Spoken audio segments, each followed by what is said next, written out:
This is Bawler. Hello, I have prepared an important and interesting video for you. Subscribe and write in the comments what you think about it. Russia made another costly miscalculation. After unleashing one of its most intense bombing campaigns of the war, Russian forces were convinced they had eliminated all of Ukraine's Bradley fighting vehicles, but they were gravely mistaken, and they're now paying the price. The confrontation unfolded in Ukraine's Sumy Oblast, near the fiercely contested village of Andriivka, a flashpoint that sits right along the Ukrainian-Russian border.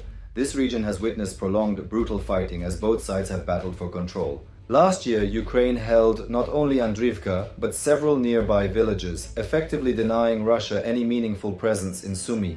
This allowed Ukrainian forces to carry out cross-border raids into Russia's Kursk Oblast, disrupting dozens of towns and settlements and briefly seizing control over hundreds of square miles of Russian territory. It was a strategic counteroffensive that mirrored Russia's own tactics, capturing land, humiliating Putin, and flipping the script of the war. However, Ukraine eventually had to pull back. Russia redirected its forces, retaking lost ground, and by early 2025, Ukraine relinquished its final positions in Kursk. Russia then launched a new counteroffensive into Sumy Oblast, but there was a major problem. These Russian troops had almost no combat vehicles. They crossed the border on foot, bicycles, and quad bikes, a grim illustration of the toll the war had taken on Russia's armored capabilities. Russia's losses in equipment have been staggering. The Oryx group has visually confirmed the destruction of over 3,700 tanks and 7,500 armored vehicles, along with hundreds of missile launchers and thousands of logistics trucks. And that's just the equipment caught on camera.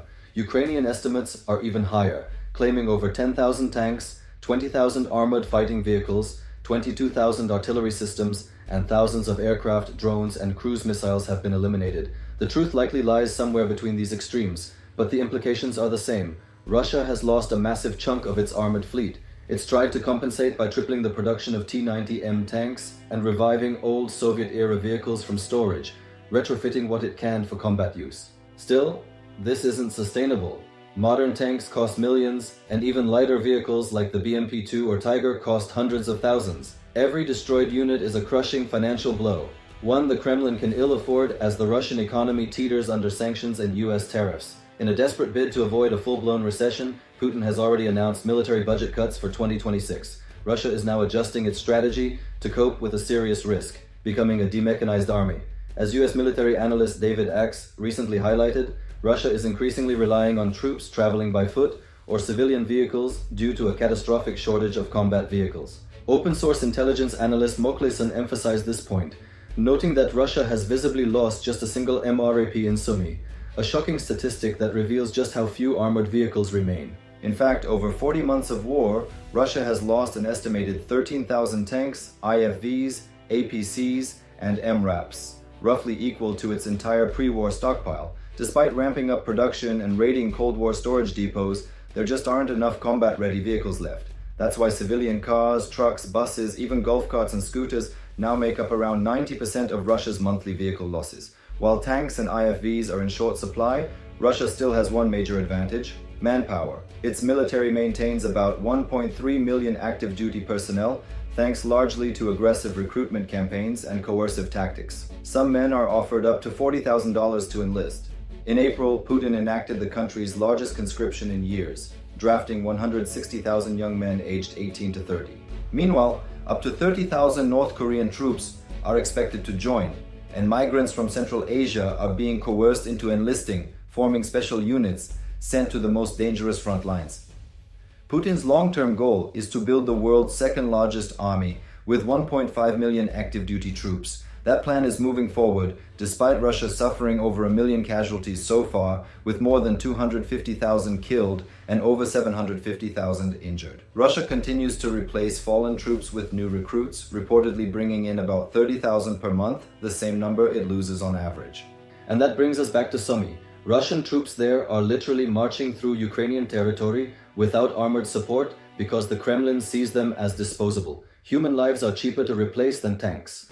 As a result, Russian commanders have shifted doctrine to rely on civilian vehicles and sheer numbers of soldiers. But this comes with two major drawbacks. First, Russian advances are painfully slow without vehicle support. And second, should they encounter Ukrainian armored units, they stand little chance, forced to flee or face instant destruction. To reduce this risk, Russia tries to eliminate Ukrainian vehicles before moving in troops, relying heavily on its air force.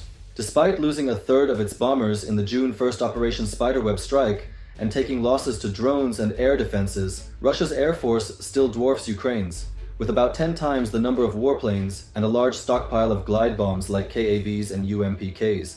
These are dropped daily along the front lines, often up to 100 bombs per day, to destroy vehicles and deter Ukrainian deployments.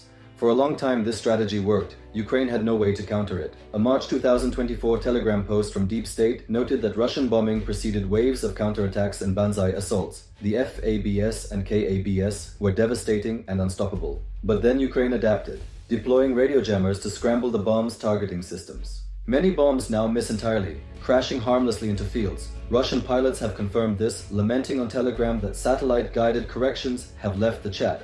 Both sides now blanket the front lines with mobile electronic warfare systems, making precision bombing nearly impossible. It now takes up to 16 bombs to hit a single target.